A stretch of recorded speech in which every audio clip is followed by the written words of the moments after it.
Mas Josafá, ele toma uma postura em abolir a idolatria e convocar Jerusalém para adorar tão somente ao Deus vivo, ao Deus verdadeiro. Então Josafá, irmãos, ele teve a atitude nobre, reconhecer a quem deveria ser adorado.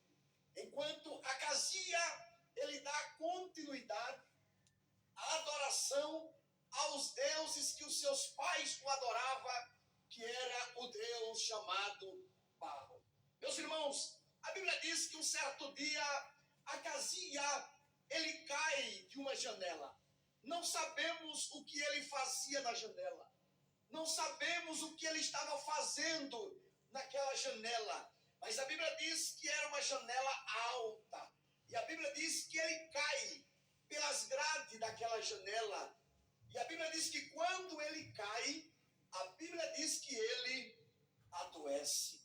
Nos dá a entender que, muitas das vezes, alguém cai, pode até cair, pode até dar uma topada e não adoecer. Já vi pessoas dar topada e arrancaram a ponta do dedo, arrancar unha. E já vi pessoas dar topada e não acontecer nada. Não é verdade? Então a Bíblia diz que Acazia caiu e o texto diz que ele adoeceu. O texto diz que ele adoeceu. Ao ponto de se preocupar, ao ponto da sua doença se agravar e ele se preocupar ao ponto de querer saber se ele iria ser curado. A Bíblia diz que ele chama alguns dos mensageiros e diz: olha, vai ao consultar ao Deus Baal-Zebub, que é o Deus de Ecrom. Ecrom era uma cidade habitada por filisteus. Ecrom, Baal-Zebub era tido como o Deus da mosca, onde os moradores daquela cidade veneravam aquele ídolo chamado Baal-Zebub.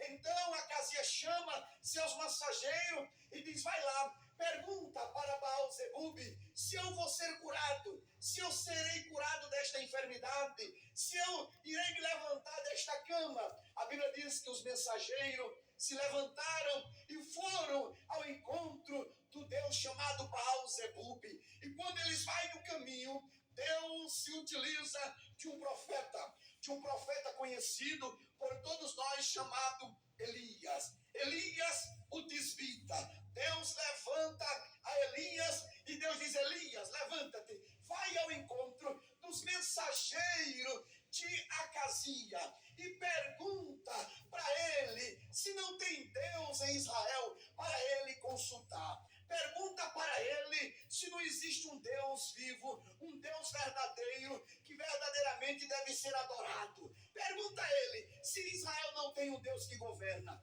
Pergunta a ele se Israel não tem um Deus que cura. Pergunta a ele se Israel não tem um Deus que sara. Pergunta a ele se Israel não tem um Deus todo-poderoso. Vá lá e pergunte a ele se não tem Deus em Israel para eles adorar. Escute, você não precisa procurar Deus em algumas portinhas por aí, não. Deus está aqui, a porta está aberta, a fonte está aqui, ela está jorrando e Deus está aqui para falar, para abençoar, para operar, para restaurar, para curar, para te dar vitória, para te dar resposta. O Deus de Israel está aqui. Aleluia! Pergunta a ele se não tem Deus em Israel.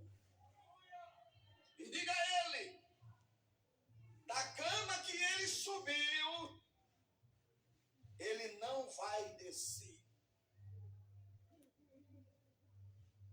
Chega uma hora, irmão, que Deus chama eu e você para uma conversa.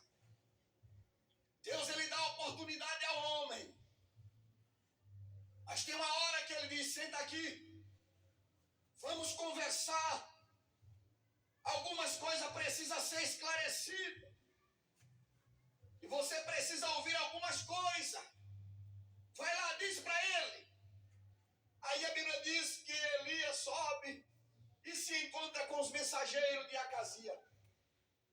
E diz a ele: olha, pergunta a Acazia se não tem Deus em Israel para Acazia adorar, para consultar.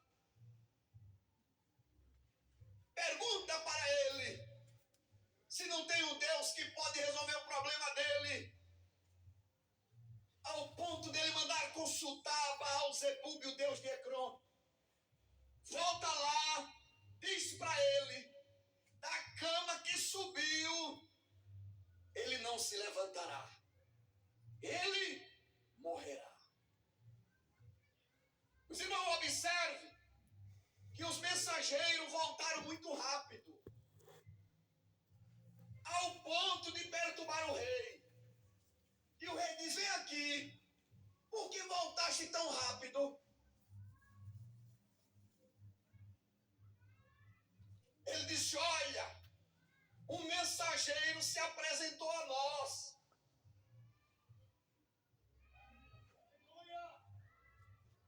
E mandou te perguntar se não tinha Deus em Israel para você consultar.